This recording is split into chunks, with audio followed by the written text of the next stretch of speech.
Yeah, so I think what we are seeing in our work around the world is that politics is just simply too competitive to achieve any good. I think it's an inconvenient truth. If politicians are constantly fighting for the seat in the next elections, their ability to collaborate is really very low. So if you look at it, there probably needs to be a very honest debate about the role of politics in resilience. But I would say that we have 70% of the world's governments, they are heavily in debt. They actually cannot act on their public infrastructure. I mean, we advise governments, the quality of talent in government is lacking to understand and deal with the challenges ahead.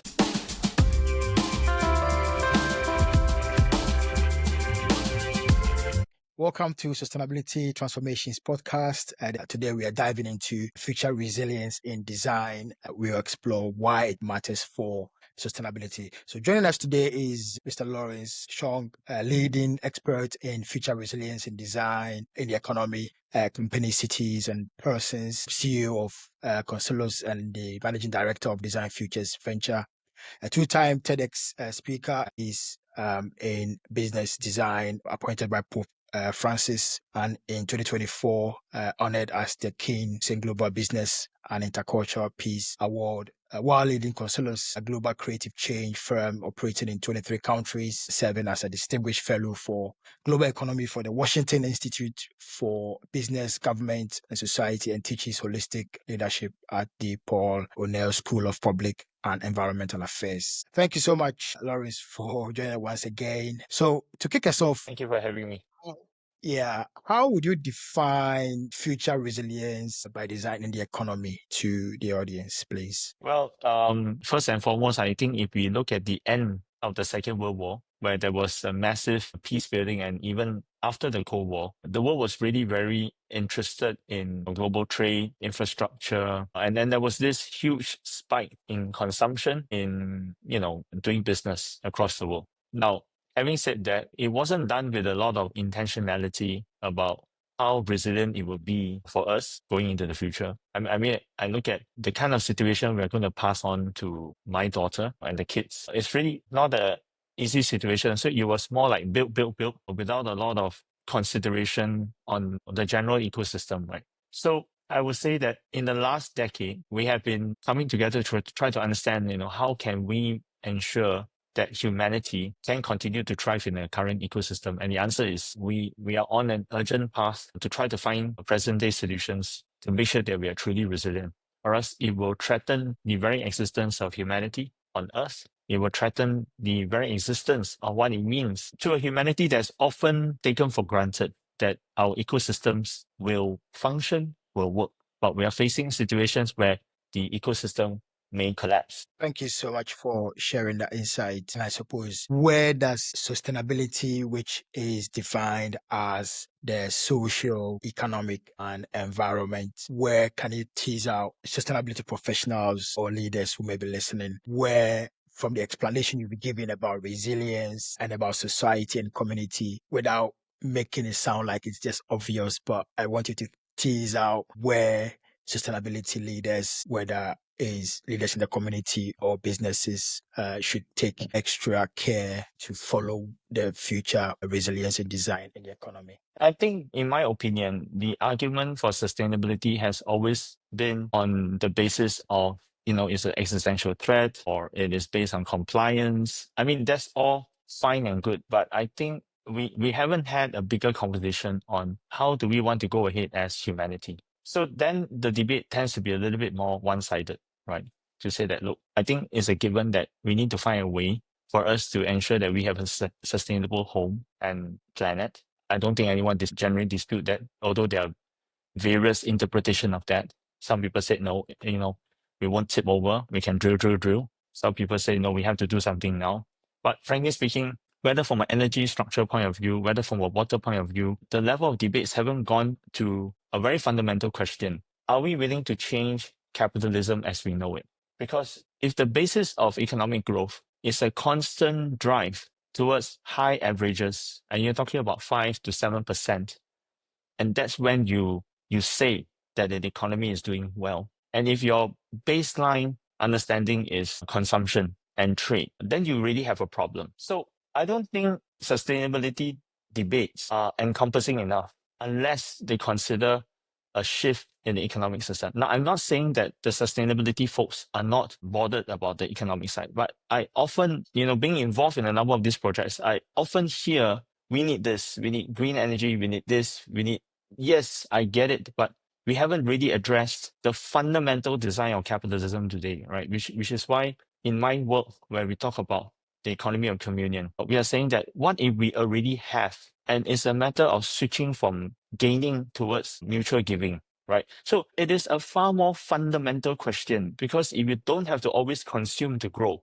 if you don't always have to build to grow, then consequentially you will be sustainable. I mean, I give you an example. I was growing up in Singapore, and it's really funny, right? In Singapore, we were very poor then, and we didn't have a lot of packaged goods. You go down to the store down your house, and the shopkeeper, whatever you buy, they'll give you in used newspaper. That was packaging. Fast forward, Singapore is very rich now. Everything is packaged goods, right? So it is what I mean by you get the same thing, but you needed it in packaging, and packaging costs money. Packaging requires production. Packaging requires transportation. So I think the crux of the matter is we have to challenge the very fundamental notion of capitalism if we want to have sustainability, rather than whether sustainability is important.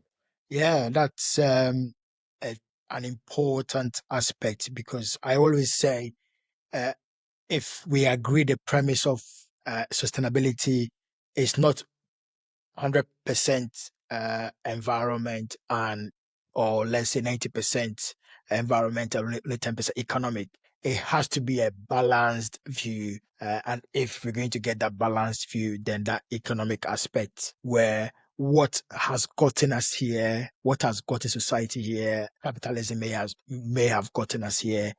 I'm paraphrasing, a famous quote, where what has gotten us here won't necessarily get us there. So just elaborating on, what you mentioned about the capitalism, where it's not just a case of capitalism is bad, but it's a case of, with the humanity, the population expected to be almost 10 billion in around 2050, thereabout, to an extra 2 billion people. If consumption increases at a certain rate with extra 2 billion people, if we are already, or if society, so clearly that shares more light on that. So how about the business environment? You mentioned about the capitalism, which is more society, but from a business environment, whether it's urban planning or product design, can you share any example of where resilience in design? I know you mentioned about the economy. Are there any examples within the business sector? I know business is operating the economy, absolutely, which you can expand it from outside looking in as well. So is there any example you would like to share? Well, with my partner in Nigeria, SCL does an amazing work in regenerative agriculture. And it's very interesting because it's talking, the methodology calls for use of existing materials, natural materials. So they have a methodology called Half Moon, which is a Nigerian, or generally a number in African regions, they use it to regenerate soil, making sure that they are not introducing any additional material. So it's that dry leaves, and also that it creates moisture, and then it makes the soil fertile again. And it's really fascinating, because I would say that it's going back to the very beginning of how business was done in ages before. I mean, until the time of mass production, global trade, business was done with organic and existing materials. And it's really fascinating that we do have to acknowledge that we have to go back to the origins, where people traded in earthenwares rather than plastics. So, we do have a saying in Asia that the ancient are wiser. The ancients must have done something right in order to be resilient. So we do have to really question, right, that if we want to make business viable again, how do we grow with less, make do with less, and how do we go into this understanding of the physicality of things? And I think in an AI age, where there is no need for us to expend any more, energy on the digital space and things like that. I think what is interesting is that if we can go back to the craft of things, the physicality of things, like even all the work that Constance is trying to do, we're going back to a lot of the physicality of things. How do we, try to understand how stuff was built, done, put together, right? And I think that there is going to be a lot of that recrafting of humanity again, or the rediscovering craft rather than a click of a button, I'm going to produce something, right? So I think there are a lot of those conversations in this part. Then the other thing, I do think that because technology has advanced in a variety of ways for us to understand how do we mitigate, the climate change issues. But having said this, no matter how much money we spend on green technology or anything that deals with climate change, it takes a while for those technology to be market viable. So you think on average the solar panel business that you are in, right? It took about 20 years. I mean, it's not a very new technology, but it took about 20 years to truly become an industry. But then again, now we do have to deal with the situation of how do we deal with a number of the panels that are expiring, and how do we, it's another process cycle. I am less for just going for the next amazing innovation. Again, we are dealing with new built situations. Like, I mean, EV is another challenge that we are going to have. I mean, there are so many EV cars. What do we do with it? How do we deal with it? And I am more in favor of how do we have micro economies that can do more with less, like what my partner in Nigeria is doing in SCL, right? They're dealing with thousands of Nigerian farmers, teaching them self-sustenance.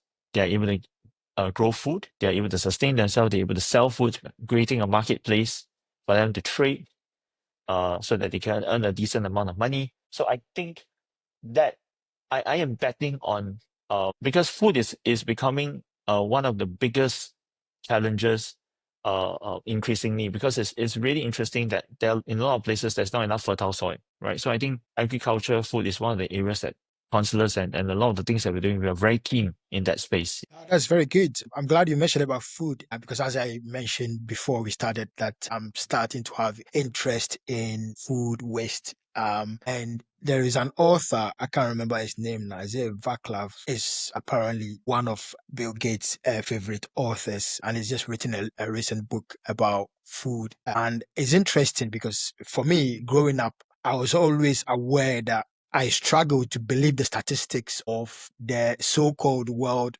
poor or the developing countries where there is malnutrition. And I mean, I haven't read the book yet, but one of the stats that has been shown so far in the book is most of the so-called malnourished not having adequate food. Those locations, they are one of the highest sources of food growing around the world, which just can't be right. How can the people who are significant part of growing the food, harvesting the food, and supplying the world at the same time faced with malnutrition? So clearly, just expanding just one example to highlight the food challenge. So having said that, what do you see to be the key tools or strategies that governments, policymakers can rig in order to solve these resilience challenges? You mentioned about education in Nigeria as one. It can be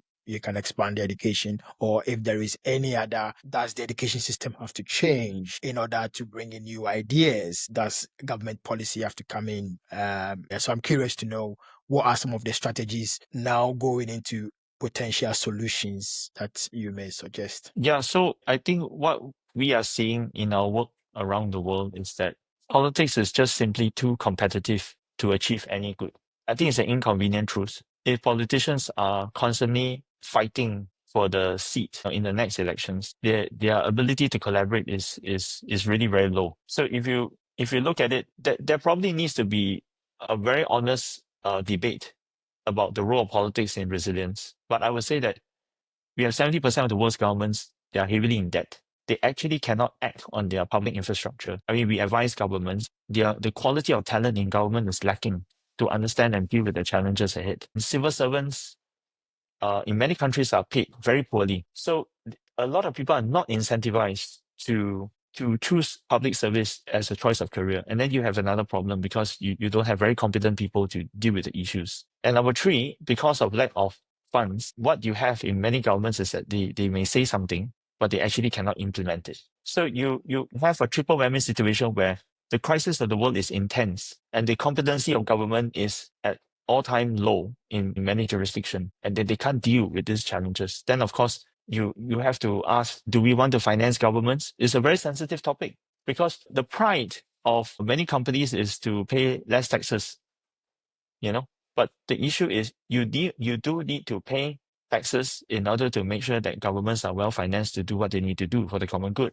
So again, I go back to this idea, right? The bigger idea of mutual giving, which is what I'm fighting for in the economy of communion. If politicians are for communion, they'll be far more collaborative and less competitive. Then their whole psyche and frame of mind, even the business people, if they are for mutual giving, they understand that they have a returnable, what you call, they're part of a cycle of sustainability, right? But now they don't want to acknowledge they're a part of this cycle. So what you have is you have a lot of people taking, not mutual giving, and we are taking away the reserve that we have built together, and we are bankrupting ourselves. We are bankrupting the world. So the current form of capitalism is actually extremely toxic. So it's not a real system that will enable people to rise. It's a system that will enable a few to rise and the majority to be without jobs and all this. So if we really want a market economic system that actually Adam Smith imagined, we do have to make sure the invisible hand works. But the invisible hand is on the basis of virtues. So now you can say, but not everyone is virtuous. I totally agree, which is why we need to change our approach in education. We also need to change the way capital is given, right? So we are working on a project right now with the British government, and I can't share more at this stage, but we are trying to find a way to capitalize social enterprises in real ways. Because you have entrepreneurship, you have the strength of capitalism, and then if we can empower them, then our net ability of bringing about real change in micro communities will be stronger. So I place a very big bet on purpose-driven entrepreneurship with the help of governments to do small and viable projects that can grow, not massive infrastructure projects, which I've seen that actually, when governments announce projects like smart cities, green cities, right, they end up burning more money than making things work because they don't have the competency to deal with large budgets and they struggle. And because they are in highly competitive political systems. One guy starts the project, the other guy will knock down the project and say that's a stupid project. And there you have it, $10 billion gone,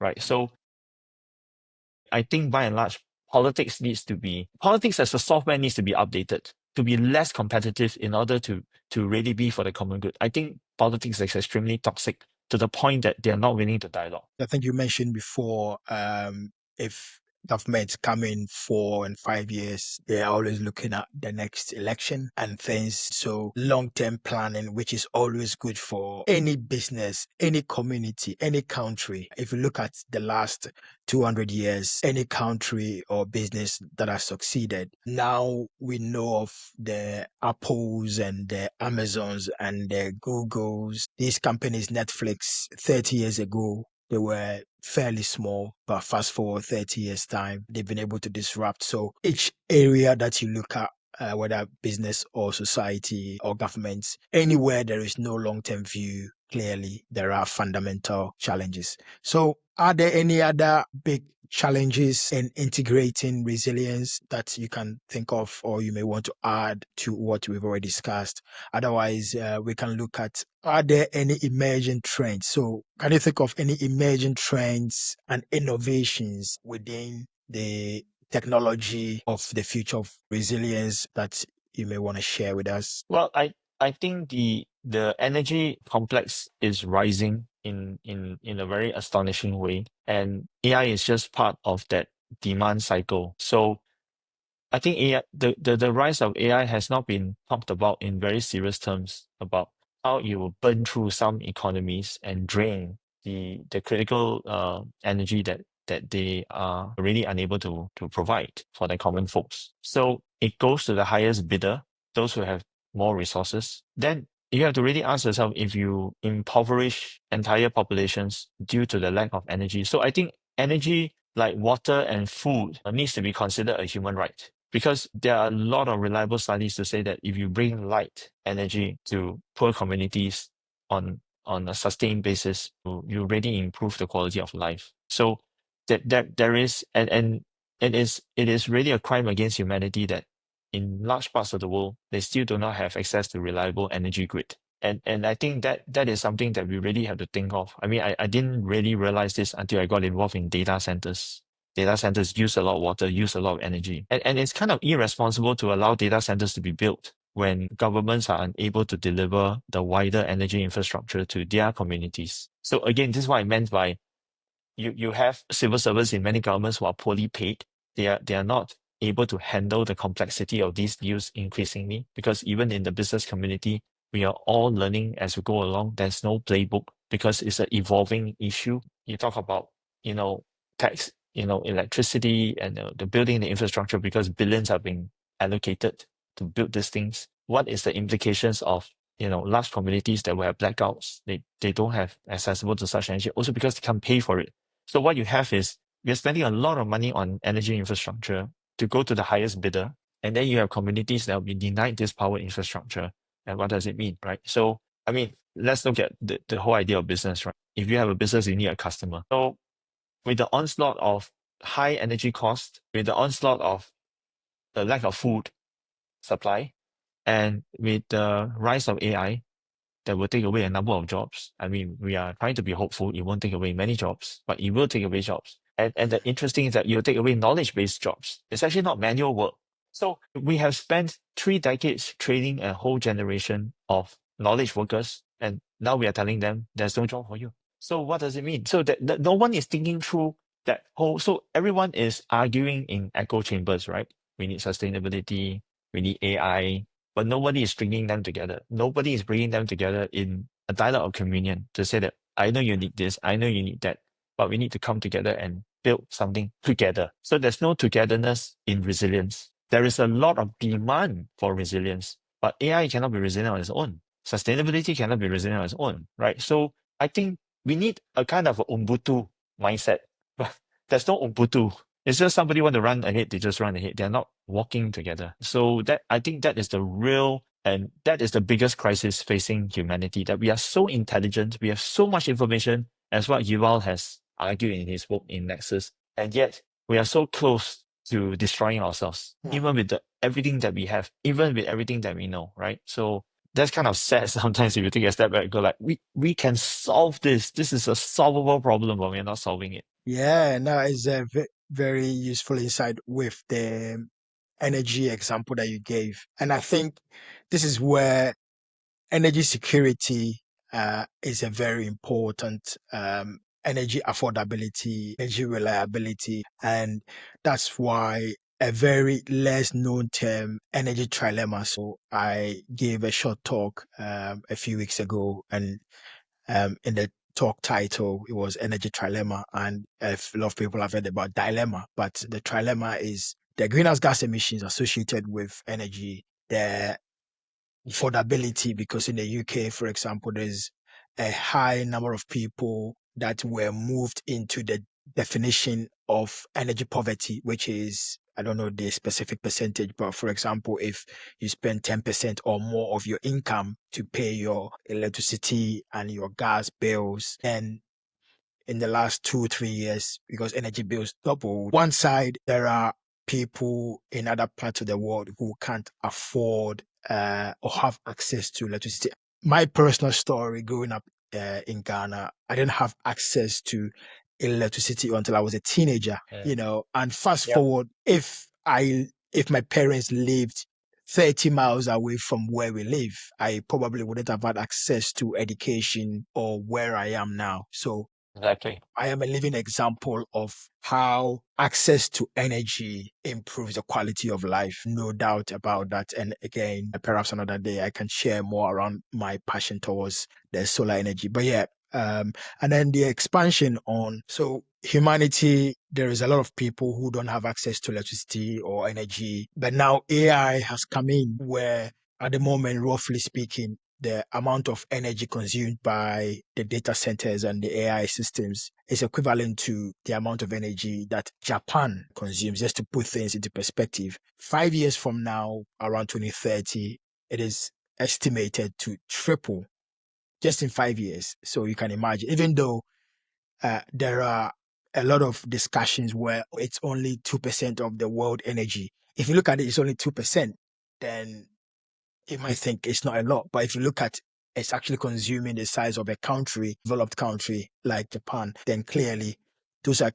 So here's a case where there are people in communities all around the world that need access to energy, but now there is a new competitor, which is AI, a data center. So, and then that expands into the highest bidder example that you gave. So now, whether it's going to be drill baby drill or a new solar, is that new drill baby drill or a new solar going to go to a community which doesn't have access to energy or affordable energy? Or is that energy going to go to AI? And I'm sure we all know the obvious answer, because the data centers and the companies that are building these AI systems have the high purchasing power, and it's more likely it's going to go to them because they have the high purchase. So again, I thought I'll share those to expand on what you mentioned or reinforce on what you mentioned. So just curious to know your journey, how did you arrive at the current future resilience in by design in the economy? Was it through your professional work as you were doing? I'm curious to know how you were able to arrive at that journey within the field of the future, and what sort of events shaped your critical understanding towards the future resilience by design in the economy. Yeah, I grew up in Singapore. So at that time in the 90s, Singapore was a place where it only matters if you have money. So I was coming at the time where Singapore was just about money, money, money, right? There wasn't a very big vision. There wasn't any ambition to impact a better world. And that was the 90s. I was a teenager. Then I was introduced to this very global movement that was founded in Italy, and they believed in building a united world. I went for their youth congress, and they had young people. And at that time, climate change was not popular. They were really talking about saving the planet. They were part of the green movement. They were working with other young people to build networks for a united world. They were helping communities in Africa, and they were from 120 nations, right? So that movement is called the Focolare movement. It's Catholic, but it also has members of other Christian churches and other religion. That was an eye opener, because I never knew that the Catholic movement can include members of other religion. It really changed, it rewired my brain, basically, to understand that we need another human person to be sustain our humanity. That means our humanity is lesser if we consider that we alone are enough. But our humanity is truly lived where we recognize we need another person, right? So I had all these friends from across the world. You name it, Brazilians, Nigerians, Kenyans, and all, right? So it really was really fascinating. Then at a certain point, I wanted to be a Catholic priest. I didn't. I founded a business, and the business took off. And before I started business, I always thought that business people are very logical and sensible. Then I realized that a lot of business people are actually more religious, because they hope to be successful, but they are not intentional enough, right? So I remember, struggling to answer a question of my partner. And, we were working on a change management project, this company needs to do this, logically, they should do this. And then they were not doing it. And, at a certain moment, my partner asked me, why do people not do what they know needs to be done? And that question stayed with me my entire life. Even in the book I wrote, Creative Change, I understood that not everyone is called to bring about change. So most people think nothing wrong is happening. Generally, everything is fine. Or maybe to most people, even if the world is falling apart, it's not up to himself or herself to step up to do something about it. It takes a certain kind of people to see that the world bothers them and to want to do something.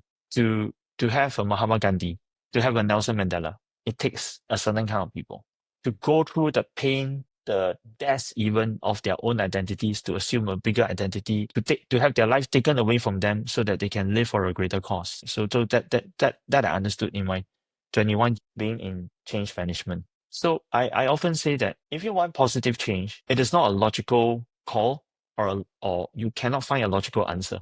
You need to feel within your bones that you want to do something about it. And then if you are meant to do it, you'll find a tribe of people who will support you somehow. And then with that vision that you have, if it is meant to be, yes, you can bring about change.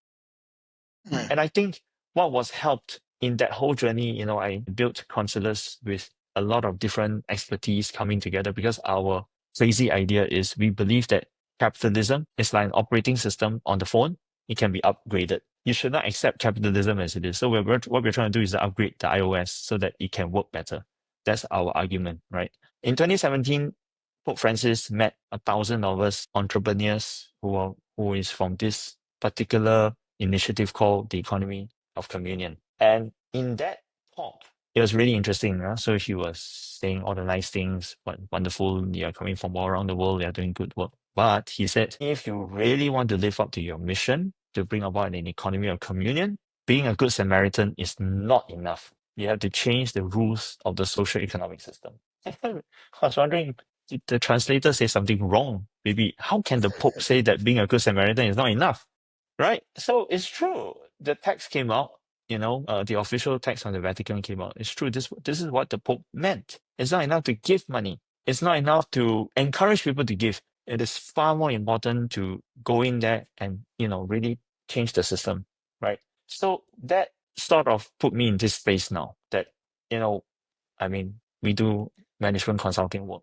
Yeah, it's good, but it will not move. It will not change the system. That's why we're working a lot of capital projects, right? Like the Nigeria project is very important for our mission and work, because if we can bring the scale of social capital to these individual Nigerian farmers who have no land bank, because as you know, land bank is taken up by the 1%, right?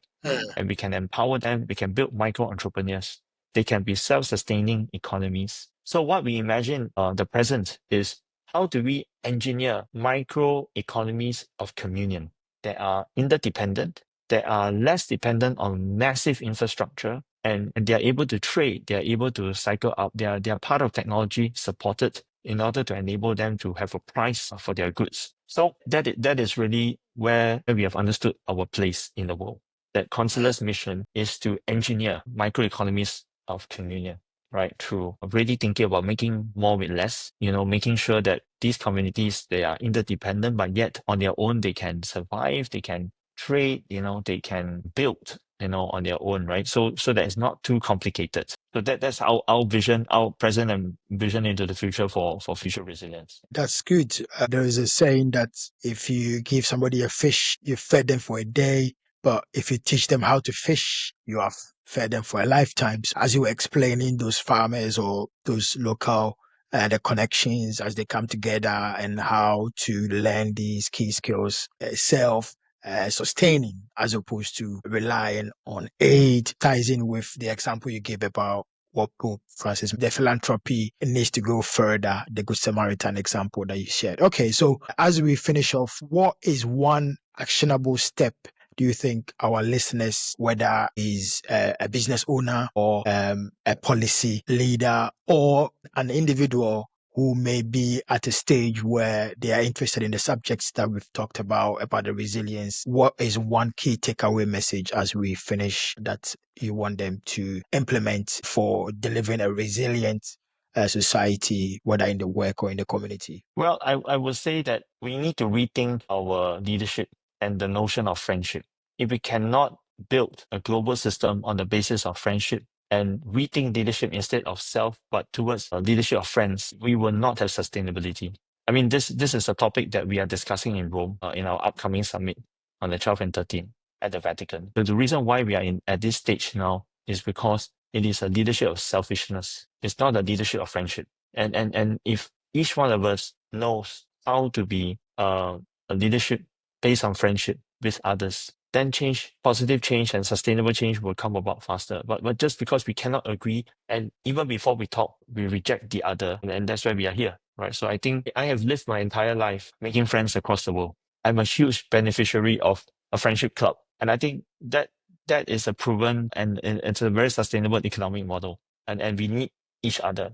We cannot believe in the fallacy that alone we will be truly successful. That is really a myth. Yeah, it doesn't exist. I mean, COVID has already proven that we need each other. Now that's good because in a world where there's the social media where there is a lot of connections, but there is lack of community. And I'm glad you've shared a friendship. So thanks for leaving us with that. So a huge thank you to Lawrence Chong for sharing these incredible insights around the future resilience, whether from policy leaders or business owners, or if you are an early part of your career with sort of insight as to what society needs in terms of the economy or the key choices that have to be made. It's been such an incredible insight and encouragement as well. So lastly, if our listeners want to learn more about your work, Lawrence, where can they find you? Well, they can visit consulus.com, consulus.com. I mean, our work is about creative change and changing the economy for good. Then, of course, I have my personal website, lawrencechong.com, where you can find out about my book. And I have a new book that's coming as well that will be launched this year in June about leadership. Thanks, Lawrence. I will take all of these handles, the website and the book link in the description. So as you watching it by now, you should be able to see all the links within the podcast. So be sure to follow us on Sustainability Transformation Podcast and subscribe for future discussions on sustainability and resilience. Thanks, Lawrence, once again. Thank you.